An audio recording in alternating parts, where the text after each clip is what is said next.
এই মুহূর্তে আমরা চোখ রাখবো মেদিনীপুরের দিকে। মেদিনীপুর মেডিকেল কলেজ হাসপাতালে সেখানে প্রসূতির মৃত্যু এবং যে ঘটনা ঘটেছে, গতকাল ভেন্টিলেশনে ছিলেন এবং তারপর তার মৃত্যু হয়। কিন্তু সব থেকে বড় যে বিষয়টা, তাকে স্যালাইন দেওয়া হয়েছিল এবং তারপর অবস্থার অবনতি। শুধু সেই মৃত প্রসূতিই নন, সেই সঙ্গে আরো চারজন তাদেরকে স্যালাইন দেওয়া হয়েছে, তারপর তাদের অবস্থার অবনতি। আজ তাদের মধ্যেও একজনের মৃত্যু হয়েছে। এখনকার কি পরিস্থিতি জানবো। আমাদের সঙ্গে সরাসরি রয়েছেন প্রতিনিধি সুদীপ্ত দাস। সুদীপ্ত, আজকের কি পরিস্থিতি? একজন ভেন্টিলেশনে ছিলেন, তার মৃত্যু হয়েছে, তারপরেও যারা স্যালাইন নিচ্ছিলেন তাদের মধ্যেও আর একজনের মৃত্যু হয়েছে বলে খবর। কি জানা যাচ্ছে?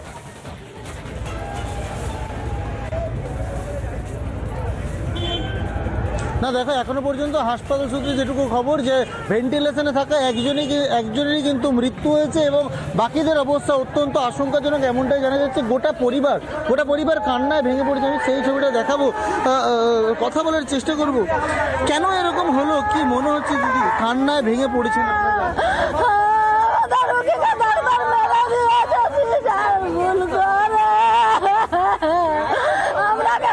ডাক্তার বললামই পারবো না, আমরা তো অন্য জায়গায় ট্রান্সফার করলে চলে গেছে।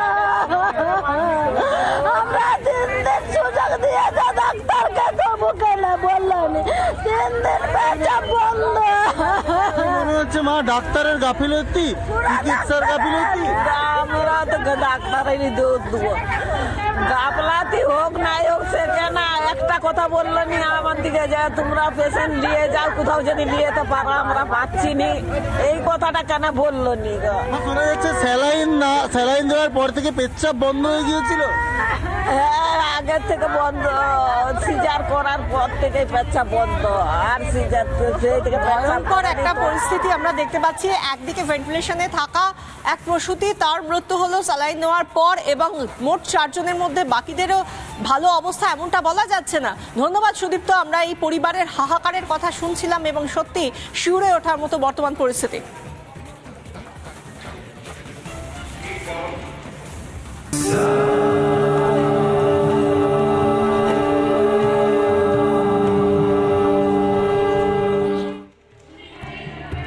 এই মুহূর্তে আমরা নজর রাখবো মহাকুম্ভের দিকে, কারণ 13ই জানুয়ারি থেকে মহাকুম্ভ শুরু হচ্ছে। তার আগে একেবারে প্রস্তুতি চলছে। প্রতি মুহূর্তে যেন নতুন করে সেজে উঠছে প্রয়াগরাজ। বিশেষ করে প্রয়াগরাজ স্টেশনের দিকে যদি আমরা নজর রাখি, আমরা জানি ভারতীয় রেলওয়ের তরফ থেকে তো ইতিমধ্যেই মহাকুম্ভে যাওয়ার জন্য, যাতে মানুষের কোনো অসুবিধা না হয় তার জন্য আলাদা ব্যবস্থা করা হয়েছে, ট্রেনের ব্যবস্থা করা হয়েছে। এবং মহাকুম্ভকে সামনে রেখে প্রয়াগরাজ স্টেশন নতুন করে যেন সেজে উঠেছে। সেখানে যাত্রীদের জন্য প্রতীক্ষালয় আলাদাভাবে সাজিয়ে তোলা হয়েছে এবং অটোর ব্যবস্থা, যদি কোনো তীর্থযাত্রী মাঝরাতেও আসেন তাহলেও তাকে নিয়ে যাওয়ার জন্য অটোর ব্যবস্থা থাকছে। সমস্ত দিক থেকে তীর্থযাত্রীদের, মহাকুম্ভে আসা এই তীর্থযাত্রীদের যাতে কোনো রকম অসুবিধা না হয় সেই জন্য আজ প্রতি মুহূর্তে আমরা দেখতে পাচ্ছি যে যেভাবে সেজে উঠছে প্রয়াগরাজ, তা যেন প্রতি মুহূর্তে আরো রঙিন।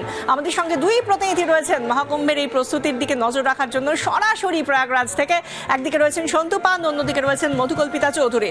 সন্তু, প্রথমেই তোমার কাছে আসবো। কেমন লাগছে 12 বছর অন্তর যে মহাকুম্ভের আয়োজন করা হয়, সেখানে প্রধানমন্ত্রী নিজে বলেছেন যেন সামিল হন প্রত্যেকে। এই জায়গা থেকে মহাকুম্ভের জন্য প্রস্তুতি কতটা দেখতে পাচ্ছ?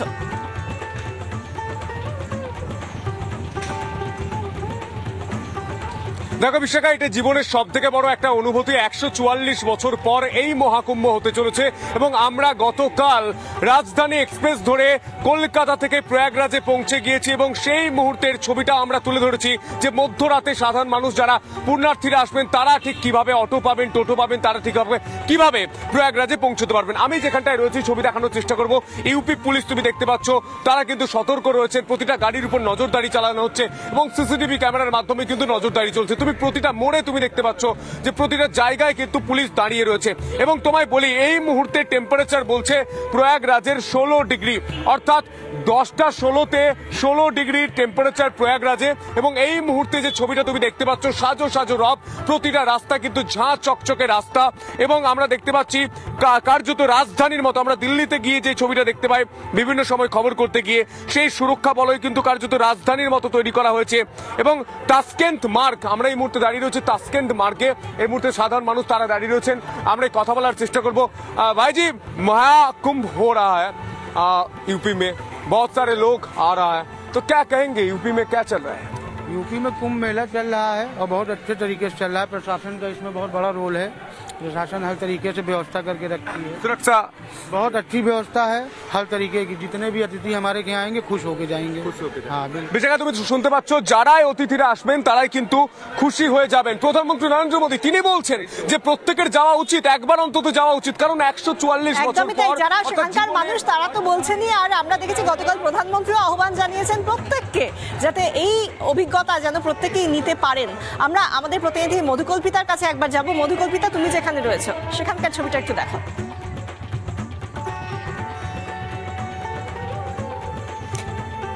দেখো বিশাখা, এই মুহূর্তে প্রয়াগরাজকে পুরো একেবারে রানীর মতো সাজানো হয়েছে। আর হবে নাই বা কেন, 144 বছর পর এই মহেন্দ্রক্ষণ আসতে চলেছে। একবার দেখানোর চেষ্টা করছি যে রাস্তাটা, সেই রাস্তাটা প্রয়াগরাজে আমরা ভিডিও জার্নালিস্ট রয়েছেন অমিত আমার সঙ্গে। অমিত একবার দেখানোর চেষ্টা করবে। এই রাস্তা ধরে তোমার যেদিকেই নজর যাবে, যেদিকেই চোখ যাবে, তুমি দেখতে পাবে পুরো রাস্তাটাকে কিন্তু সুন্দর করে সাজানো হয়েছে, আলোর মালায় সাজানো হয়েছে। যে আলোর মালাটা এই মুহূর্তে আমরা দেখাতে পারবো না, কেননা দিনের আলোতে সেটা বোঝানো সম্ভব নয়। রাতের বেলা কিন্তু এই পুরো রাস্তাটা খুব সুন্দরভাবে একেবারে সুন্দর করে সাজানো হয়েছে, যাতে দেশের বিভিন্ন প্রান্ত থেকে, বিদেশ থেকে যারা অতিথিরা আসবেন তাদের প্রত্যেককে যাতে খুব ভালোভাবে ওয়েলকাম করতে পারে প্রয়াগরাজ, প্রয়াগ নগরী, তারই প্রস্তুতি কিন্তু এই মুহূর্তে এখানে চলছে। একেবারে সাজো সাজো রব। রাস্তার যেখানেই তাকানো যাচ্ছে সেখানেই কিন্তু এই মুহূর্তে অপেক্ষা আর মাত্র কয়েকটা দিনের। একবার দেখানোর চেষ্টা করি। তুমি দেখতেই পাচ্ছ এই মুহূর্তে পুরো যে রাস্তা রয়েছে, পুরো যে জায়গা রয়েছে একেবারে পরিষ্কার পরিচ্ছন্ন করে রাখা হয়েছে। এবং আমরা চেষ্টা করব এদিকে যারা রয়েছেন সাধারণ মানুষ তাদের সঙ্গে যদি একবার কথা বলা যায়, কেননা এই যে মহেন্দ্রক্ষণ আসতে চলেছে এ বিষয়ে তারা কি ভাবছেন, তাদের কি বক্তব্য, একবার আমি কথা বলার চেষ্টা করব। কেননা এই মুহূর্তে তো প্রয়াগরাজের দিকে প্রত্যেকেরই নজর রয়েছে। थोड़ी देर बात करनी थी। इस बार तो कुंभ मेला हो रहा है 144 वर्ष बाद, कैसा लग रहा है आप लोगों को? ये बहुत बहुत पहले तो मैं धन्यवाद देना चाहूँगा कि केंद्र सरकार योगी जी, मोदी जी को ये लगभग 12 साल के बाद यहाँ कुंभ लगा और इतनी बढ़िया व्यवस्था है इलाहाबाद में, प्रयागराज में, कि इतनी अब तक जो है कि कभी नहीं हुआ था ऐसा।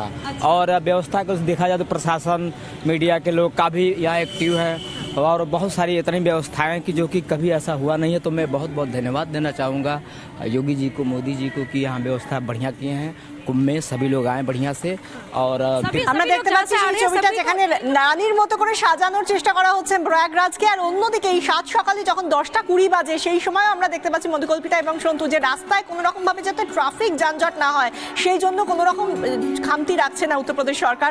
অনেক অনেক ধন্যবাদ তোমাদের দুজনকে। নজর রাখো মহাকুম্ভের প্রত্যেকটা খুঁটিনাটি প্রস্তুতির দিকে আমরা নজর রাখবো। তবে এখন সময় হয়ে গিয়েছে ছোট্ট একটা বিরতি। ফিরে আসছি একটা বিরতির পর, সঙ্গে থাকুন।